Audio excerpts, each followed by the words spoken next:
Saan mo nga ba makikita itong Reels Achievements? Yan yung nakikita nyo sa screen ko. Meron kasing nagtanong na hindi daw nila makikita sa dashboard nila. So, ito na, ituturo ko sa inyo. Siyempre, tapusin mo itong video na to para malaman mo kung saan. Pero bago yan, ito paliwanag ko muna or konting explanation about sa Reels Achievements. So, ito po yan. Yung recurring achievements, ibig sabihin pag may 1K plays, yan na-achieve mo na. 2K plays, yun namang 3K plays, ibig sabihin mag-trophy ka na doon, best. Naman sa pangalawa, yung one-time achievements, mga best, dapat ma-achieve mo to or makuha mo talaga to. Kasi ito yung pinakabongga, be. Kasi explorer or wordsmith, director, tapos remixer, meron ding creative streak. So, magagamit po talaga ito sa iyong Reels video. Sobrang nakakatulong po ito. For example, sa remixer, yan, pwede ka na mag-remix ng video mo. So, yun po yung mga best. Kaya, kailangan makuha mo ito. Pero, syempre, ito na, ituturo ko na sa inyo kung saan talaga makikita itong achievements na to.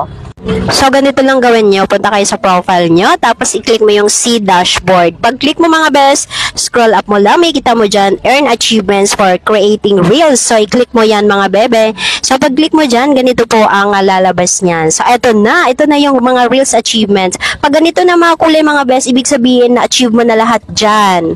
So, ayan, ganito din po ang itsura pag hindi mo pa na-achieve. Meron po siyang parang silver pa lang. O, di ba bongga? So, ganun kadali mga best. Kaya check nyo na yung dashboard nyo. Ayan.